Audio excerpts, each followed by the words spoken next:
The photograph seemed peaceful at first glance, showing two friends. But a closer look revealed the man's hand resting heavily on the woman's shoulder. Golden squares of afternoon light streamed through the tall windows of the Charleston Historical Society's Restoration Lab, illuminating the worn wooden floor. Dr. Emma Richardson adjusted her magnifying lamp, then pulled another photograph from the estate donation box, this one in an ornate gilded frame. Carefully, she removed the protective tissue paper, revealing a studio portrait from the 1850s. The photograph showed a well-dressed white man and a black woman posed formally against a painted backdrop of a pastoral scene. They stood close together, the man's hand resting on the woman's shoulder. Initially, it appeared to be a typical daguerreotype of the time, wealthy subjects captured for posterity. The man wore an expensive dark suit with a silk waistcoat, his hair neatly parted and slicked back. The woman beside him was striking, dressed in a gown of fine taffeta with elaborate lace trim, her hair styled in fashionable ringlets. The dress alone would have cost a fortune, a garment only the very wealthy could afford. Yet something about the image disturbed Emma's trained eye. She had examined thousands of 19th-century photographs, and this one just felt wrong in a way she couldn't immediately explain. She positioned the daguerreotype under the high-resolution scanner, a tool that had revealed countless hidden details and historical insights over her 15-year career. The machine hummed softly, capturing every microscopic detail of the silver-coated copper plate. Emma pulled up the digital file on her screen and began zooming in, section by section. The man's face showed the slight blur of movement common in long exposures. The painted backdrop revealed brushstrokes invisible to the naked eye. And then she reached the woman's face. Her expression stopped Emma cold. The woman's eyes stared directly at the camera with an intensity that transcended the decades. Her mouth was set in a rigid line, not quite a smile, not quite neutral. But it was the tension visible in her jaw, the tightness around her eyes, that spoke of something deeper than the discomfort of holding still for a long exposure.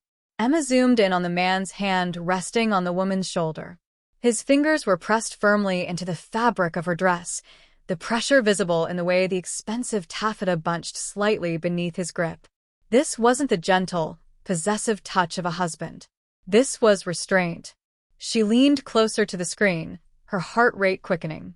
The woman's shoulder appeared slightly elevated on that side, as if she were trying to pull away from the touch but couldn't. The musculature of her neck showed strain, barely perceptible but unmistakable once noticed. Emma sat back in her chair, a cold feeling settling in her stomach. She flipped over the frame. Written in faded ink on a yellowed label were the words, Mr. Jonathan Hartwell and his wife. Charleston, 1857. His wife. Emma's fingers flew across her keyboard, pulling up the Historical Society's extensive database of Charleston families. The Hartwells were well documented, one of the old plantation families with roots stretching back to the colonial era. Jonathan Hartwell, born 1825, inherited Riverside Plantation from his father in 1850. The property records showed over 300 acres of rice fields and a recorded enslaved population of 47 people in the 1850 census. She found his marriage record quickly. Jonathan Hartwell married to Catherine, no surname given, in a private ceremony, June 1856. No surname, no family listed, no church records of banns being posted, which was standard practice for white marriages in Charleston society. Emma pulled up newspaper archives from the Charleston Mercury and the Charleston Courier. She found several mentions of Jonathan Hartwell in the society pages: attendance at balls, membership in the Agricultural Association, purchases of new equipment for his plantation. But not a single mention of his marriage, which should have been a major social event for a family of the Hartwells' standing. The silence was deafening. She opened a new search, looking for manumission records, legal documents proving that enslaved people had been freed. In the 1850s, South Carolina law required that any white man who married a black woman must first legally free her and obtain special permission from the legislature. The process was difficult, expensive, and socially ruinous, but it was possible. No manumission record for anyone named Catherine connected to Jonathan Hartwell. No legislative petition for permission to marry across racial lines. No legal documentation that would make this marriage legitimate under South Carolina law. Emma felt her hands trembling as she reached for her phone.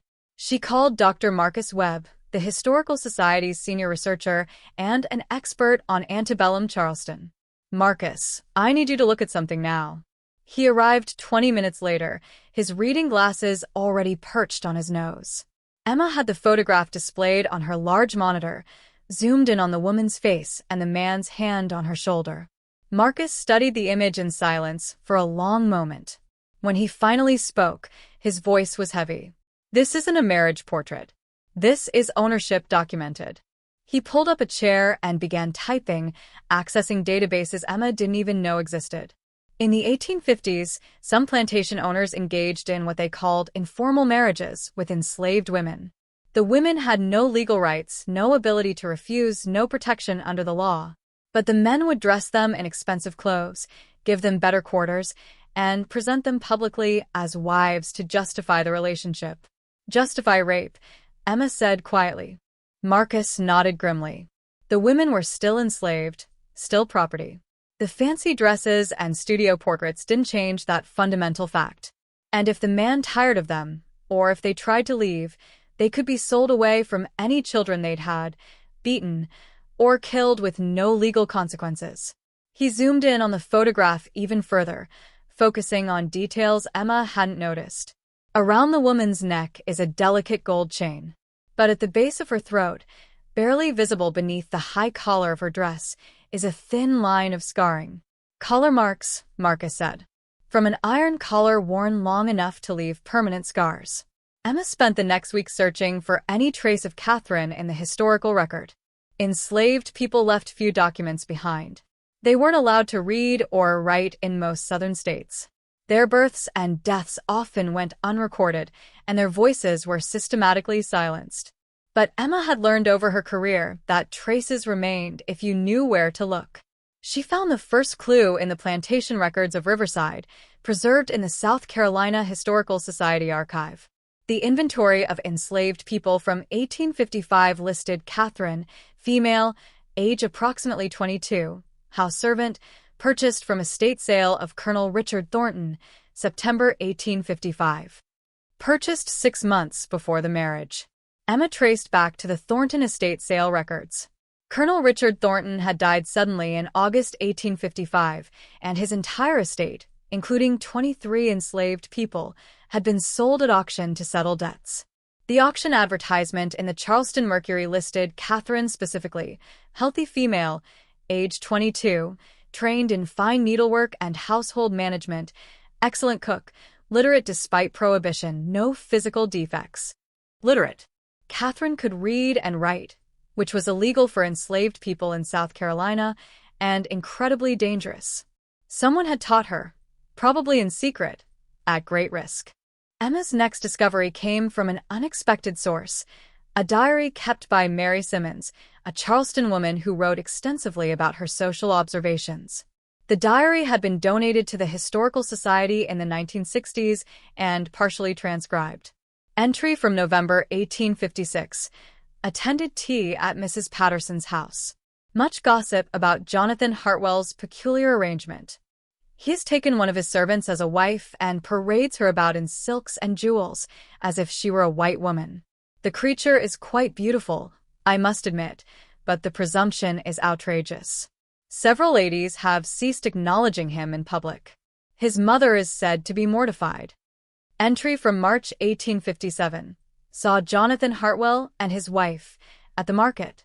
She walked 2 steps behind him, her eyes downcast, wearing a dress that must have cost $200. When Mrs. Henderson deliberately bumped into her, she apologized profusely, though the fault was clearly not hers. One could see the fear in her eyes. How terrible to be trapped in such a gilded cage. Emma found more entries over the following months. Mary Simmons, unlike most of her contemporaries, seemed to recognize Catherine's humanity and her predicament. Entry from July 1857. I managed to speak briefly with the woman called Catherine at the dressmaker's shop. Mr. Hartwell had left her there while he conducted business. She has the most eloquent eyes I have ever seen. When I asked if she was well treated, she said nothing, but her hands trembled as she clutched her reticule. I noticed bruises on her wrists, barely concealed by her gloves. Marcus helped Emma piece together more of Catherine's background.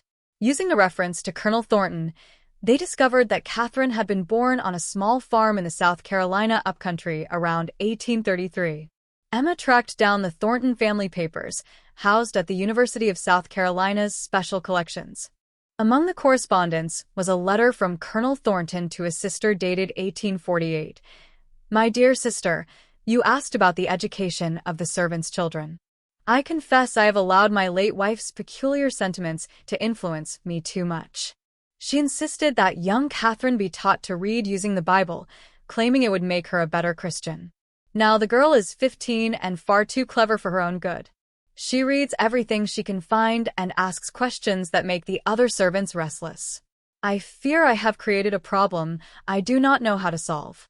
Catherine had been taught to read by Colonel Thornton's wife, a woman whose peculiar sentiments apparently included the radical notion that enslaved people had souls worth educating. When Mrs. Thornton died in 1852, Catherine had lost her only protector. Emma found more letters, these from Colonel Thornton's business correspondence. In 1854, he had written to a slave trader in Charleston, I have a house servant, female, aged 21, who has become troublesome.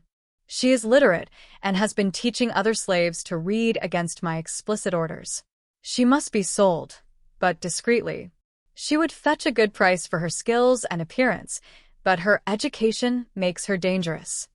Before the sale could be arranged, Colonel Thornton had died, and Catherine had ended up on the auction block, where Jonathan Hartwell saw her and decided he wanted her. The daguerreotype took on new horror as Emma understood its context. This wasn't a wedding portrait. It was a slave owner documenting his acquisition, dressing his property in expensive clothes to display his wealth and power. She found the photographer's records at the Charleston Museum.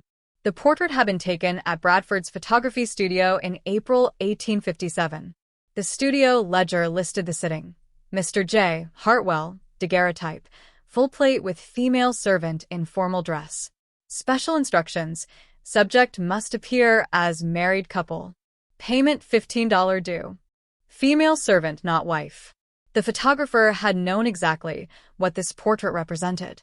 Emma discovered that Bradford Studio specialized in what they privately called peculiar portraits, photographs of white men with their enslaved mistresses, dressed and posed to resemble legitimate marriages. It was a service provided discreetly for clients willing to pay premium prices. Marcus found testimony from a formerly enslaved man named Samuel who had lived on Riverside Plantation. His narrative had been collected by abolitionists in 1865, after the Civil War. Samuel's account was devastating. Mr. Hartwell bought Catherine from the auction and brought her to Riverside. He dressed her up like a fine lady and told everyone she was his wife, but we all knew the truth. At night, we could hear her crying in the big house. She tried to run away twice. The first time, Mr. Hartwell sent the patrollers after her. They brought her back, and he whipped her himself, then locked her in the attic for a week. The second time, he told her if she ever tried again, he would sell her children south. She didn't have children yet, but the threat was clear about what would happen if she did. Emma contacted Dr. Jennifer Marshall, a historian at Howard University who specialized in the experiences of enslaved women in the antebellum South. They met via video call, and Emma shared everything she had discovered. Dr. Marshall listened intently, her face growing more serious as Emma walked through the evidence.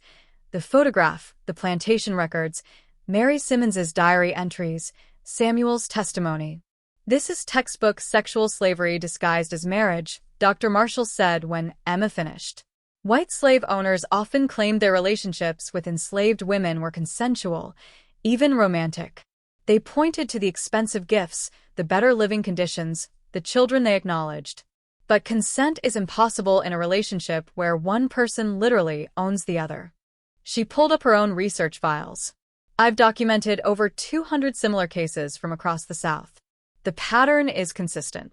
The man purchases or inherits an enslaved woman, usually young and educated enough to serve as a companion as well as a sexual partner.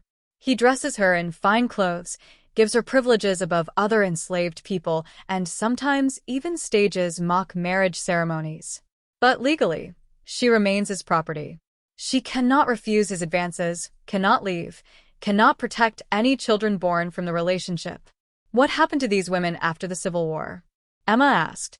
It varied. Some were freed when their husbands died or when the Union Army arrived. Others were sold or abandoned when the men lost interest or faced social pressure. Many died in slavery, leaving no records behind. The ones who survived often refused to speak about their experiences. The trauma was too deep to revisit. Dr. Marshall zoomed in on the photograph of Catherine. Look at her hands. Notice how she's holding them. That's a defensive posture. Fingers interlaced tightly, pressing against her abdomen. In portrait analysis, we call that a comfort gesture. The subject is under significant stress. Emma had noticed it before, but Dr. Marshall was right. Catherine's hands were clutched together so tightly that the knuckles appeared pale, even in the old daguerreotype. The expensive dress is a cage, Dr. Marshall continued. It marks her as her owner's property more clearly than chains would. Every person who saw her in those clothes knew exactly what she was, a slave playing dress-up at her master's command. The humiliation was part of the control. Emma felt sick. She had spent her career restoring and preserving historical photographs, but she had never fully grasped how photographs could be weapons, tools of oppression, documenting violations under the guise of respectability. What happened to Catherine? Dr. Marshall asked. Have you found any records after 1857? That was Emma's next task. She returned to the archives with renewed urgency, searching through death records, slave inventories, and estate documents. She found it in the Riverside Plantation records from 1859. Catherine, house servant, died in childbirth, February 15th. Infant, also deceased. Total loss $200. 26 years old, reduced to a dollar value in a ledger. Emma couldn't let Catherine's story end there. She began researching Jonathan Hartwell's life after 1859, hoping to find something, justice, consequence, anything to suggest that Catherine's suffering had mattered. What she found instead was a pattern. In the 1860 census, just 1 year after Catherine's death, Hartwell's slave inventory listed a new house servant, Amelia, female, age 19. Emma's stomach turned. She dug deeper into the plantation records, finding purchase receipts. Jonathan Hartwell had bought Amelia in March 1859, 1 month after Catherine died. She found another daguerreotype in the estate collection dated 1861. The same photographer, the same studio, the same composition. Jonathan Hartwell stood beside a young black woman in an expensive gown, his hand on her shoulder. Amelia. The woman's expression was different from Catherine's, more resigned, more hollow. Her eyes stared past the camera, as if looking at something far away. The gold chain around her neck glinted in the photographer's lights, and Emma could just barely make out the same telltale scarring at the base of her throat. Marcus helped Emma trace Amelia's fate. She appeared in the plantation records until 1863, then vanished. No death record, no sale record, just an absence. Probably sold, Marcus said quietly. By 1863, the war was turning against the Confederacy. Plantations were being raided. Enslaved people were escaping to Union lines. Hartwell might have sold her south before she could flee, or she might have successfully escaped and taken a different name. Emma found 3 more photographs over the following days, all from different estate collections in Charleston, all showing the same disturbing pattern. 5 different women over 15 years, all purchased by Jonathan Hartwell, all dressed in expensive clothes and posed as wives, all disappearing from the historical record after a few years. One of the later photographs, from 1869, showed a woman named Sarah. This one was different, taken after the Civil War after emancipation. But South Carolina during Reconstruction was a dangerous place for Black women, especially those who had been forced into relationships with white men during slavery. Emma found an interview with Sarah conducted by Freedmen's Bureau officials in 1871. The testimony was brief, but shattering. Question: You were formerly held in bondage by Mr. Jonathan Hartwell? Answer: Yes, sir. Question: And you lived in his house as a servant? Answer: He called me his wife. Made me dress in fine clothes and pose for photographs, but I was never his wife. I was his slave. Question: You're now free. Why do you remain in Charleston? Answer: I have nowhere else to go. He gave me money when I left. Said it was because he cared for me, but it was guilt money. You cannot pay for what was taken from me. Emma knew she had uncovered something significant. Not just Catherine's story, but a broader pattern of abuse that had been hidden in plain sight for over 160 years. The photographs that had been preserved as marriage portraits were actually evidence of systematic sexual exploitation. She contacted the descendants of the Hartwell family, who still lived in Charleston. The current generation had donated the photographs to the Historical Society years ago, unaware of their true context. Elizabeth Hartwell Morrison, Jonathan Hartwell's great-great-great-granddaughter, agreed to meet Emma at a coffee shop in downtown Charleston. She was a lawyer in her 50s, with the careful manner of someone who had grown up aware of her family's complicated history. I knew my ancestor owned slaves, Elizabeth said, her hands wrapped around her coffee cup. My family has been dealing with that legacy for generations, but I didn't know about this. The photographs were always described as portraits of servants in their Sunday best. No one ever said wives. Emma showed her the research, the plantation records, the purchase receipts, the testimony from Samuel and Sarah, the evidence of the pattern spanning 15 years. Elizabeth's face went pale as she reviewed the documents. My God, he bought women like he was shopping for furniture. The term historians use is fancy trade, Emma said quietly. Enslaved women who were sold specifically for sexual purposes, often to wealthy white men who dressed them up and kept them as long-term mistresses. The practice was widespread, but rarely documented this explicitly. Elizabeth looked at the photograph of Catherine for a long time. What was her full name? Did she have a family? I don't know her full name. The records only list her as Catherine. Enslaved people's surnames weren't typically recorded, and if she had family, they would have been split up when she was sold. Emma paused. But she was literate. She could read and write. Someone loved her enough to teach her, despite the risk. Elizabeth pulled out her phone and began typing notes. This needs to be told.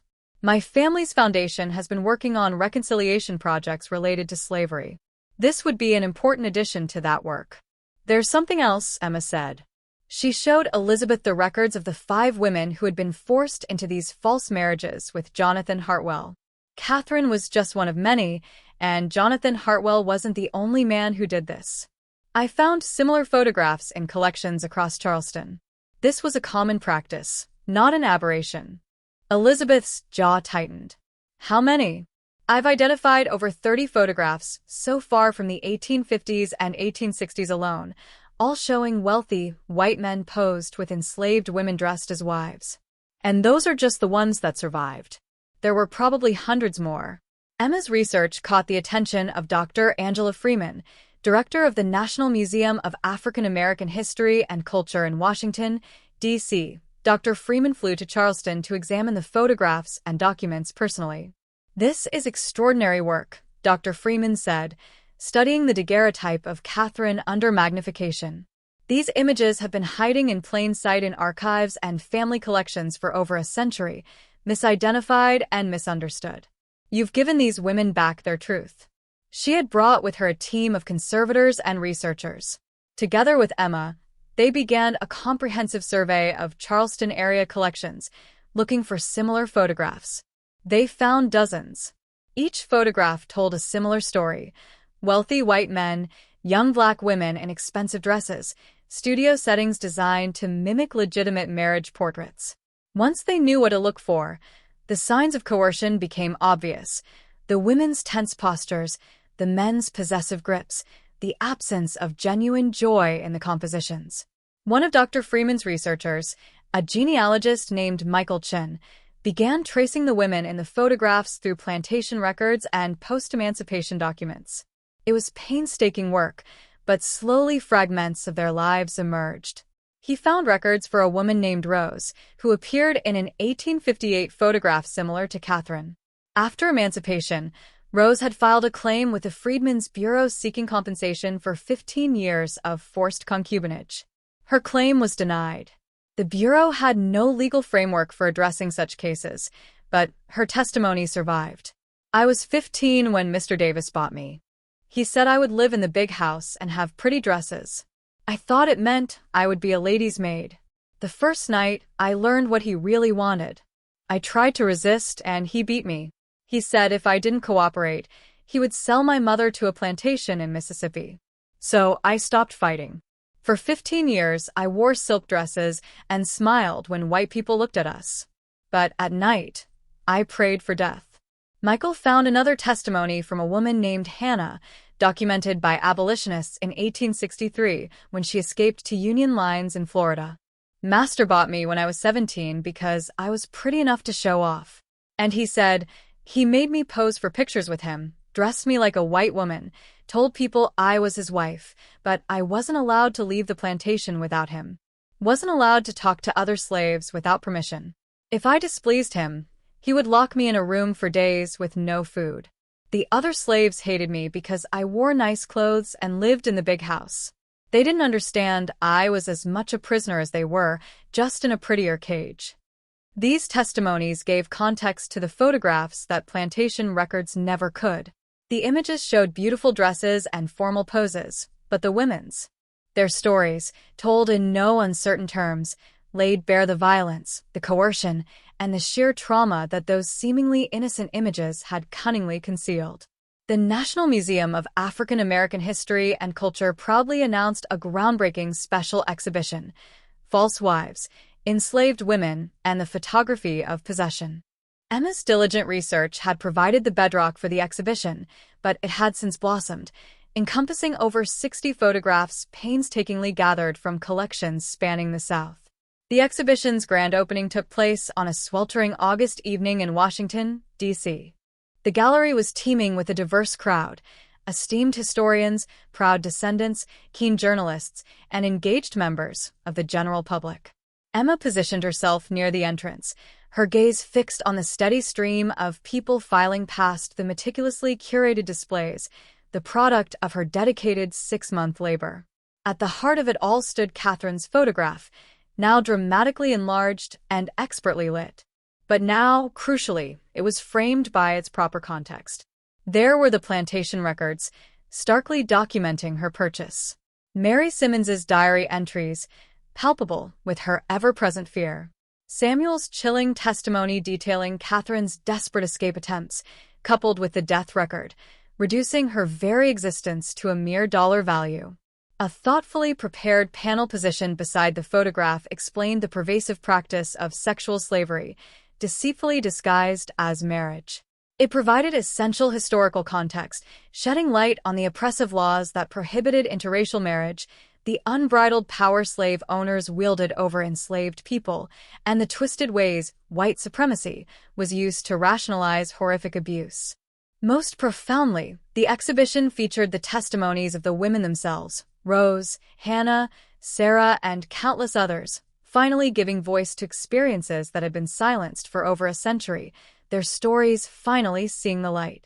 Elizabeth Hartwell Morrison, along with several other descendants of the men depicted in the photographs, made a point of attending the opening. She had even penned a public statement, openly acknowledging the heinous crimes committed by her ancestors. Jonathan Hartwell, she wrote, used his wealth and power to exploit and abuse enslaved women for over 15 years.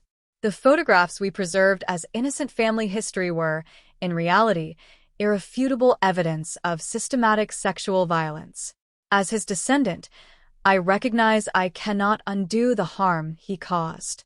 But I can ensure these women's stories are finally told and their humanity is finally recognized.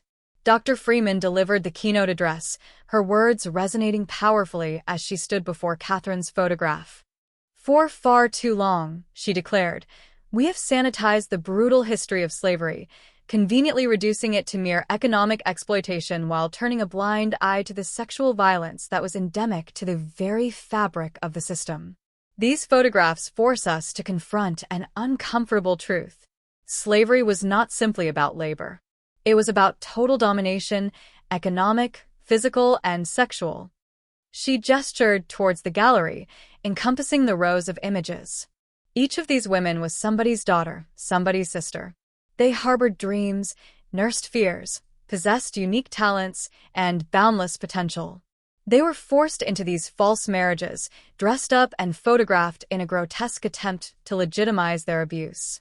But look closely at their eyes. Look at their hands. Look at the almost palpable tension etched into their bodies.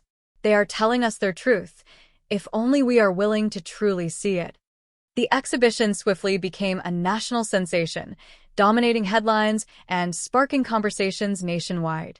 Scholars across the country initiated a wave of re-examinations, poring over collections and uncovering similar photographs that had languished in obscurity for generations, their true significance tragically misidentified. Descendants of enslaved women bravely stepped forward, sharing family stories that had been whispered down through the years, painful memories of ancestors who had been forced into these unspeakable situations. 3 months after the exhibition's celebrated opening, Emma returned to Charleston. The local historical society, deeply moved by her groundbreaking research, had created a permanent display in its honor. They had also commissioned something truly special, a lasting tribute to the women whose stories she had brought to light. In Hampton Park, on the very grounds where Riverside Plantation once stood, the city had erected a memorial. It was a simple yet powerful bronze sculpture. A woman in an antebellum dress, holding a book, her face tilted upwards towards the sky. Her expression was one of unwavering dignity, quiet resolve, and unmistakable defiance. The plaque read, "In memory of Catherine and all enslaved women forced into false marriages. Their silence was not consent.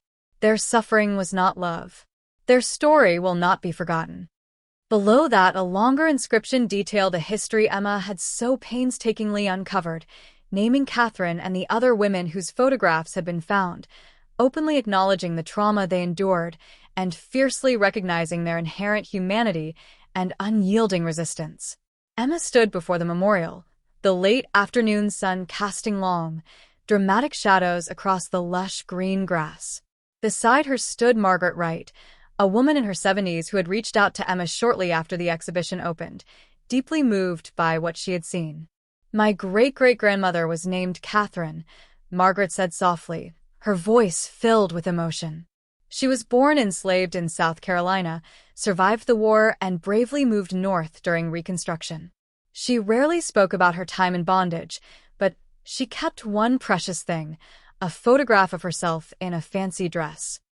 She showed it to my grandmother once and said, 'This is who they tried to make me be, but it wasn't who I was.'"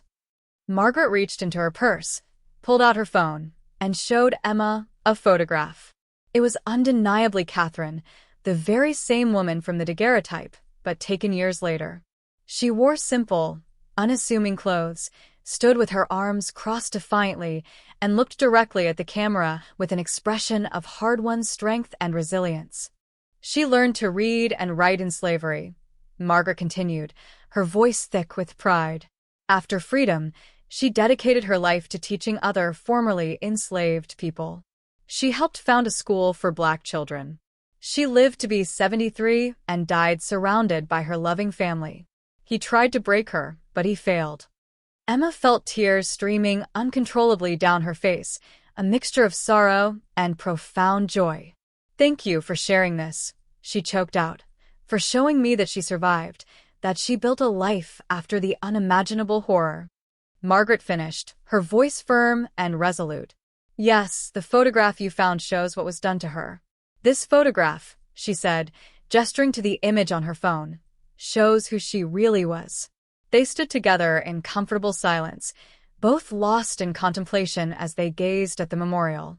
Other people began to arrive, descendants of enslaved people, historians, and members of the local community, all drawn to this sacred space.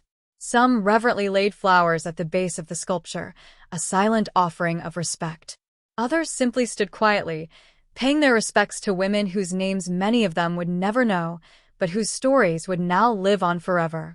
Emma reflected on how the original photograph had appeared so tranquil at first glance, just two people posed together in seeming harmony.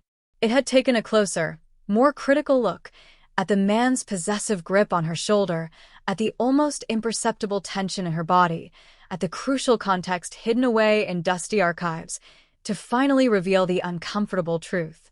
That, she realized, was what true history demanded.